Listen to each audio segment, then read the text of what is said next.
Donc, l'essor du christianisme au début, je reprends là. De même que le judaïsme, le christianisme fonctionnait pour soutenir et promouvoir l'archivage de la tradition sous forme écrite. Effectivement. Là, je vais encore, juste pour rappeler, pour ceux qui n'étaient pas là au début de la lecture, en fait, quand il parle de l'archivage, de la codification, l'écrit, etc., l'occidental, dans leur environnement, en fait, en gros, vu qu'ils ont tout rationalisé, ils ont fait la même chose ensuite avec l'écriture. Ça veut dire que tout ce qui est écrit a de la valeur. Un peu comme quand je parlais de moderne, c'est valorisé, alors que ce qui est ancien, c'est du passé, ça n'a aucune importance, ça n'a pas de valeur. On peut prendre le cas dans nos traditions à nous. Plus tu es vieux et plus on te considère comme sage, en fait. Plus tu as même de la valeur dans la société parce que... Là, je me suis demandé d'où ça vient. Désolée. Merci, Cécile. Donc, plus tu es ancien et plus tu es considéré comme quelqu'un de sage parce que tu cumules l'expérience, donc tu développes la sagesse, etc. Donc, tu prends de la valeur. Encore plus, pas que l'enfant n'a pas de valeur, c'est pas ce que je veux dire. Donc, on part du principe que tu détiens cette sagesse-là. Mais ces notions de sagesse, etc., ça fait partie de l'utama ro'o. Donc, c'est superficiel, enfin pas superficiel, c'est métaphysique, enfin c'est pas rationnel pour eux. Parce que même les valeurs morales, ils partent du principe que les valeurs morales doivent être jugées par la rationalité, la logique. Alors que pour nos anciens, c'est l'expérience cumulée qui fait que au final, l'être devient sage. Un peu comme la pensée de oh là là, j'arrive jamais à dire son nom du premier coup. Amenemopé. Voilà. Donc voilà. Et donc ces gens-là, ces personnes-là, vont accorder de l'importance à tout ce qui est écrit et dénigrer tout ce qui ne l'est pas. En gros, tout ce qui va être autour des mythes, autour de l'art, même l'art, ils vont dénigrer l'art. Tout ce qui est poésie, ils vont dénigrer. Donc, sauf que ces choses-là, tout comme la religion, pour la contrôler, ils vont en faire quelque chose de plus ou moins rationnel. Donc, si on retrouve un peu de la rationalité dedans, alors ça prend de la valeur. Donc, c'est exactement ce qu'ils vont faire avec l'écriture, Donc, quelque chose, un enseignement ou une loi n'a de la valeur que si c'est codifié, si c'est écrit. Si c'est écrit. En gros, c'est comme ça.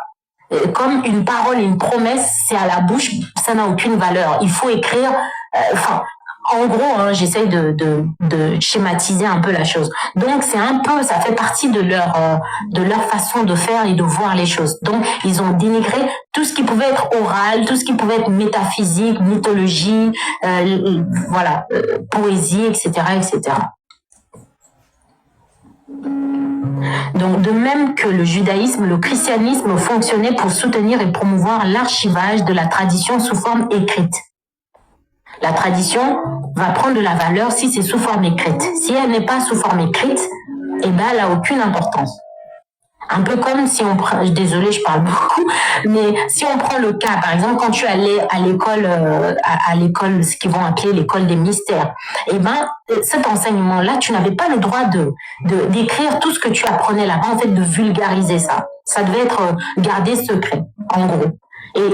Mais pour eux, c'est comme si ça n'a pas de, c'est comme si ça n'a pas de valeur si tu sors de là et tu n'écris pas, ou qu'il n'y a pas une transmission écrite, etc., etc. Donc, c'est pour ça qu'ils vont d'ailleurs mettre en place la Bible, la Torah, le Coran, etc.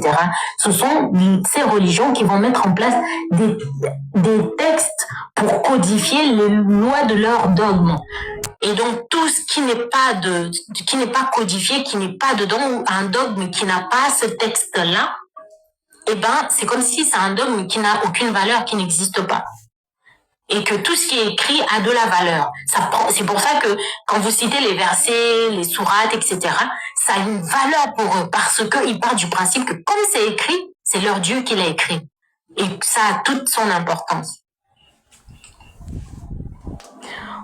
On a rendu la doctrine digne de foi en mettant la tradition orale sous forme écrite. Ça, c'est chez les leucodermes. L'écriture de cette manière a servi de validation dans la culture en développement et en même temps a facilité l'organisation de l'État.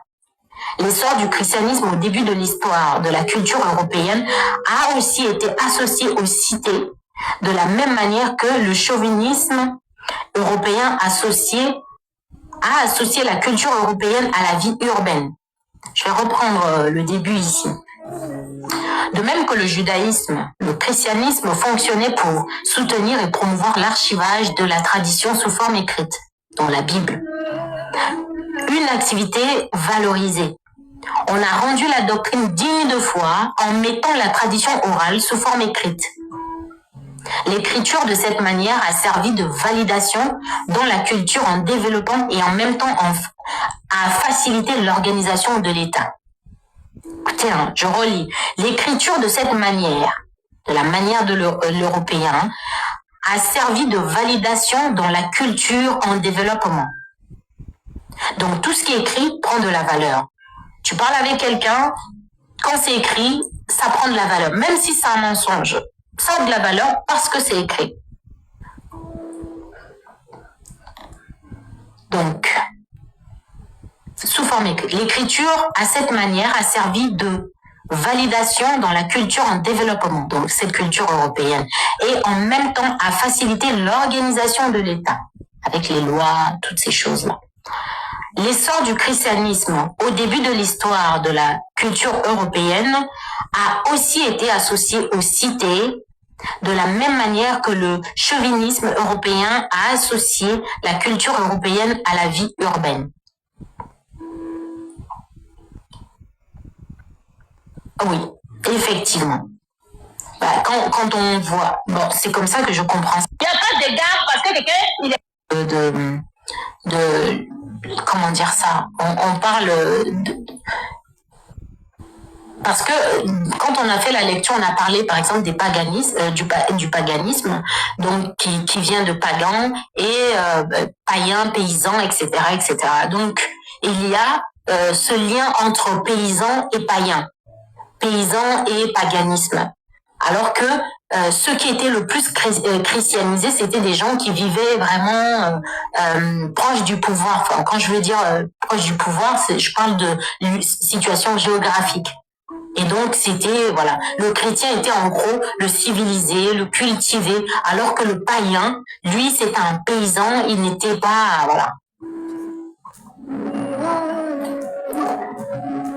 Donc, le cadre idéologique de référence de l'Europe semble avoir fait cohabiter conformément à la fois l'institutionnalisation de la formulation chrétienne et le développement de la société technologique européenne. Je reprends. Le cadre idéologique de référence de l'Europe semble avoir fait cohabiter confortablement à la fois l'institutionnalisation de la formulation chrétienne et le développement de la société technologique européenne. Les deux vont ensemble. C'est non seulement une question de compatibilité, mais aussi dans le contexte européen, une de nécessité. Il y a assurément des formulations religieuses qui ne sont pas propices au développement de la technologie comme cela s'est produit en Occident. Le développement de cités,